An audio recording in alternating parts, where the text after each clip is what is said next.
Have you ever come across something as unique as this? Probably not.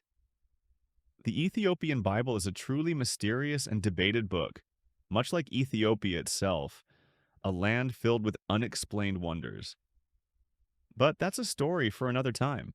Ethiopia boasts one of the world's oldest civilizations and holds the distinction of being the only African nation never colonized.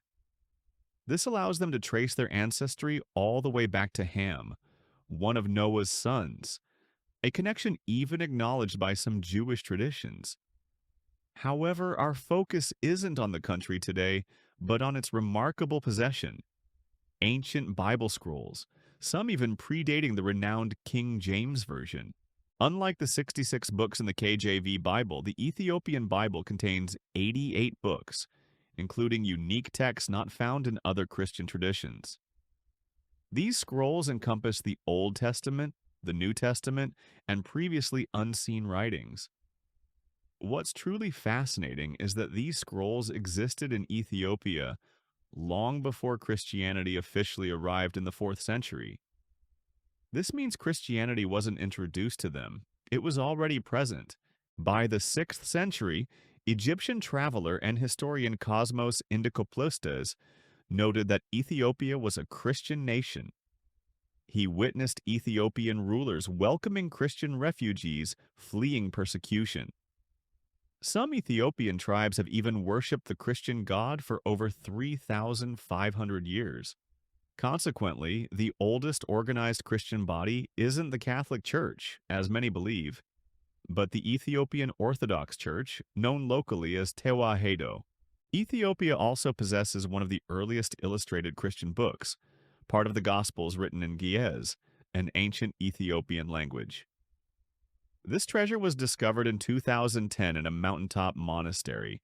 According to the Kebra Nagast, Ethiopia's holy book, the Queen of Sheba visited King Solomon in Jerusalem in the 10th century BC, an event even mentioned in the accepted biblical canon. However, the Bible doesn't mention that they had a son named Menelik. Queen Sheba brought him back to Ethiopia and made him the first emperor. In 2012, genetic studies on Ethiopians provided some evidence supporting Sheba's journey and the potential mixing of Egyptian, Israeli, or Syrian people with Ethiopians around 3,000 years ago. Despite this rich history and apparent authenticity, the Ethiopian Bible is often disregarded and not included in the canon of holy books. Many, even within the Christian faith, are unaware of its existence.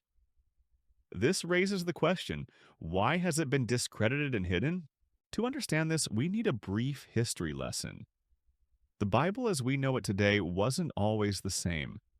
Various versions and interpretations existed. Originally written in Hebrew, the Bible was first translated into Latin by Saint Jerome, who compiled the Vulgate around 400 AD. This version contained 27 New Testament books and 39 Old Testament books, then called the Hebrew Bible.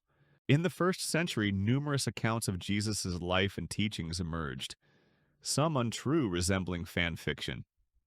Without the means to verify these writings, the public often accepted these fictional accounts as genuine, causing concern among early Christian leaders. To address this, church leaders convened at the Council of Nicaea in 325 AD and the First Council of Constantinople in 381 AD to determine which books would be included in the New Testament.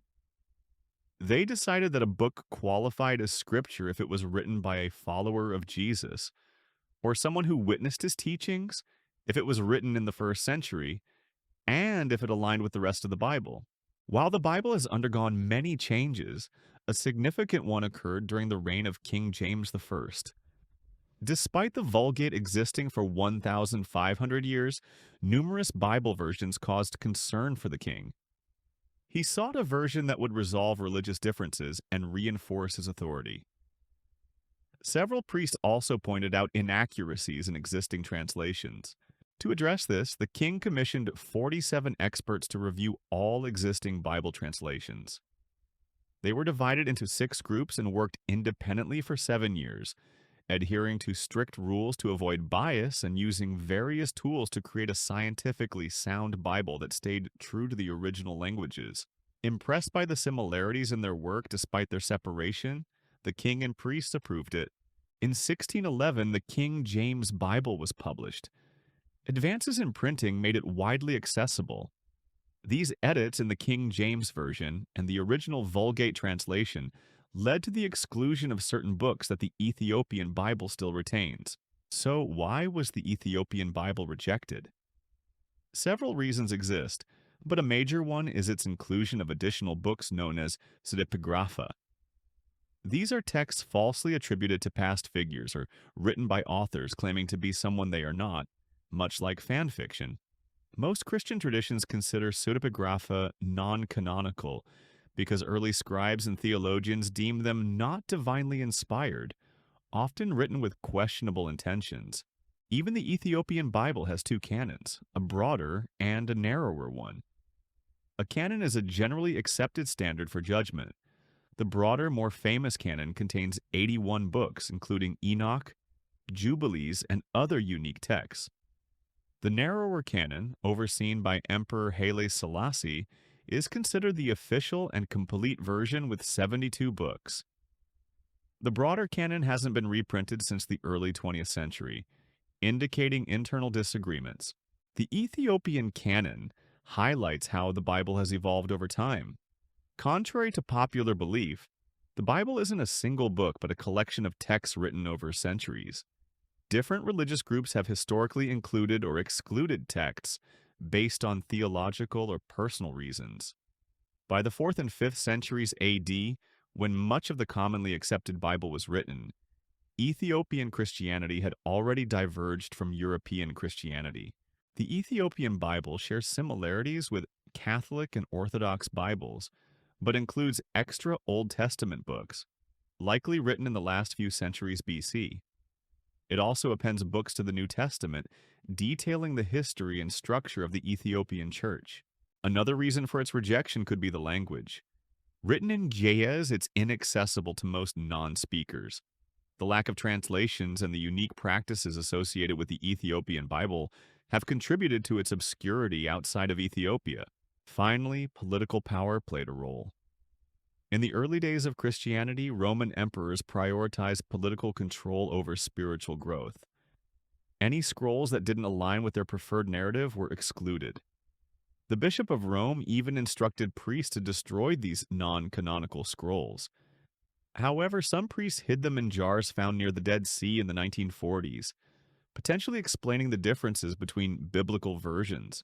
Despite its historical exclusion, there's a growing interest in the Ethiopian Bible to uncover its unique aspects and truths. Ethiopian churches are also working to make it more accessible through translations and academic studies. It's remarkable that this Bible has survived numerous challenges, including invasions and a devastating church fire, adding to its mystique.